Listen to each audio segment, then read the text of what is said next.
when I got the embargoed copy of the legislation, I was like, hot dang, it's on, feds. Good luck to you. I didn't realize she was dropping it the day before Carney was meeting with her at 9 a.m. Mountain Standard Time. So what Alberta did yesterday, and I'll let Premier Smith explain it to you in a second. The Critical Infrastructure Defense Act is a law that we have in Alberta, and it was initially designed to protect us from eco-terrorists who would blow up pipelines. And that has been a problem here.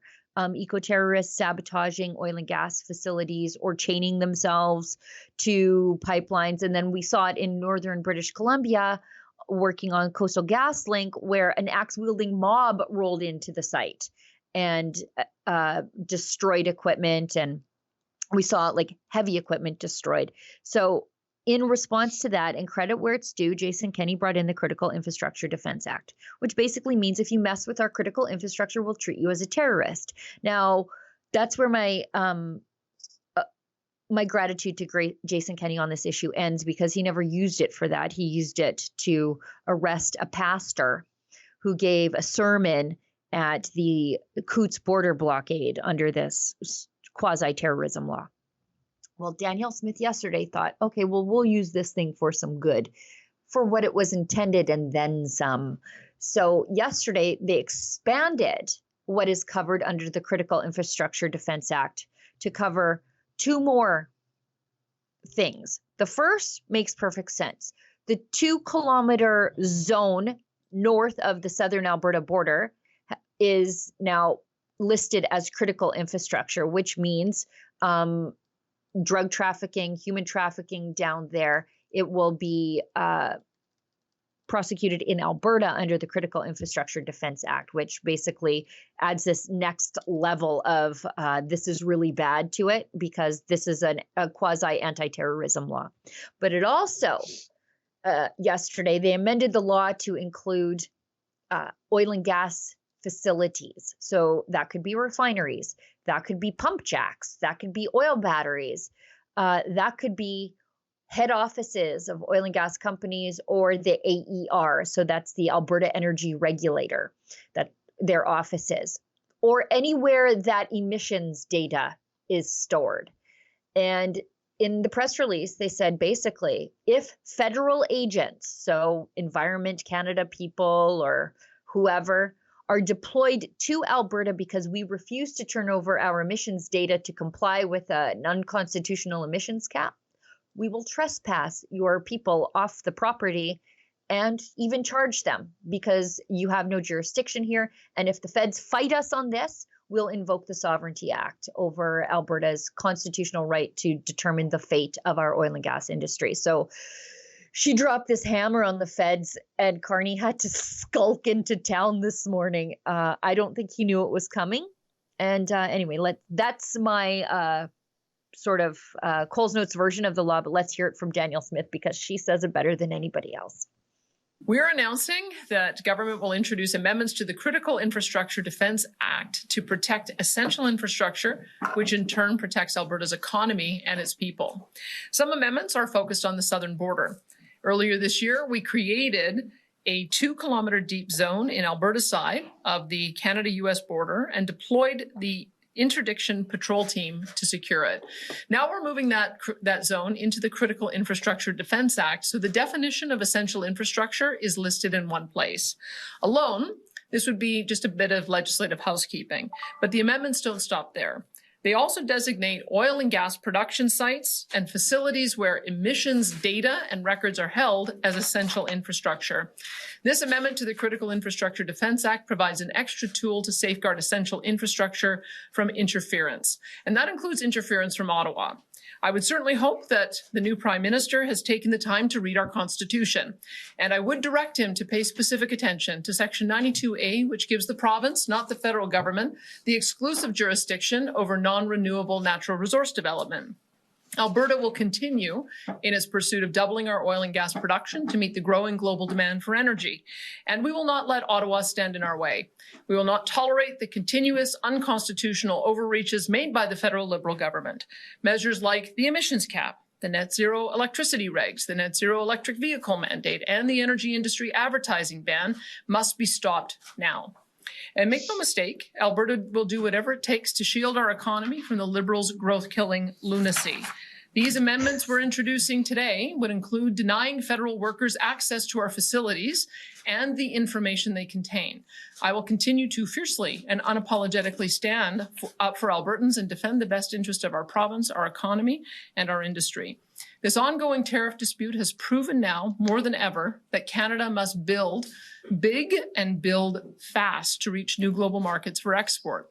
Canadians and politicians from across the country are calling for new pipelines to be built, east, west, and north, to secure our future and end our reliance upon our southern trading partner.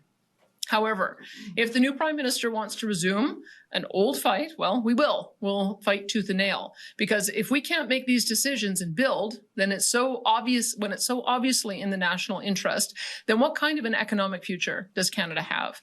Today's amendments are a warning, but they're also an invitation to Ottawa. Let's talk. Let's rise to the occasion.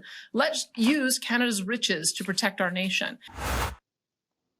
I can feel your envy. I can feel your envy, Tamara, through my monitor. Even just listening, I tuned in. I didn't get a question in, but I tuned into her presser. What was that, last week on Friday, I think it was. And even just listening to her responses, it made me so jealous of what we have here in Ontario, which is terrible. The progressive conservatives, if you can even say conservative in that name, are just, I don't even think they're liberal light anymore. They are just liberal. Justin Trudeau and Doug Ford are obviously good buddies, and they had each other's backs over the last few years while they were saying, "Oh, Canadians, we have your back." It's like, no, you are just having each other's backs here. And Danielle Smith is such a breath of fresh air from the last few years, where everyday Canadians who are concerned with the way that the country is being run, the way the economy is going, the rules and edicts and diktats that are coming down from government officials, or even things like public health, they see someone like Danielle Smith, who's really championing reason and rationale, and is able to even have one of the mainstream media journalists kind of had it out with her for a few seconds in the presser, in the Q&A part, and she was able to hold her own, and she stayed calm, and she was rational and articulate in her response.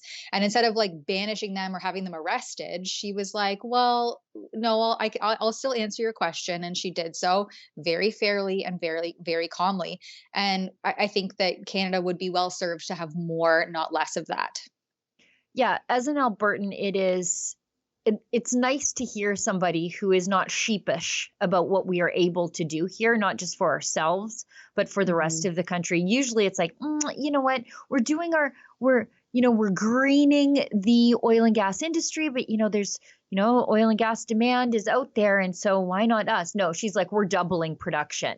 And if you want to fight us on this, we'll see you in court. Like, there's no sort of apologizing for the environmental impact and then sort of leaning into the social acceptance of, that, you need it from us rather than Russia. That is a valid point. But she's just like, we're doubling it. And if not, if you want to fight us, let's rumble. But I'd rather talk to you. Like, it's just so refreshing to hear her talk like that. Like, we do not need to apologize for being the furnace that fuels this country. We don't. We should be proud of it, and people should treat us as important as we are, Mark Carney. And so also, it was a power move to drop this yesterday afternoon before the brand new Prime Minister skulked into town to meet with her. Even for her to say, call out the Liberals' growth-cutting lunacy. I mean, let's start calling it out. Lunacy. Yeah, growth-killing lunacy. I wrote it down. I was like, that's a beautiful line. It really is. I noted that one too. And I thought she said growth-cutting, but regardless, same difference. But let's call it out. Why is Danielle Smith the only one who is calling out their absolute lunacy and the horrible effects that it has on hardworking, everyday Canadians? Get out of the way. Get the red. I mean, Danielle Smith is obviously a true conservative. and she's not skirting any of these issues, and she's calling a spade, which I think is so refreshing. And the more I see the way that Alberta is handling itself, I think maybe I could deal with the intense cold. You get over it. You just get used to it. You start dressing for the weather. It's fine. You realize you have to plug in your vehicle, I don't know, about 3 months of the year because it's so cold. But life is more affordable. You can afford to spend money on a really good winter jacket because Right. life You can is a afford little your bit gas. cheaper here. You Yeah, can life afford is a little your cheaper. gas. And food and stuff like that.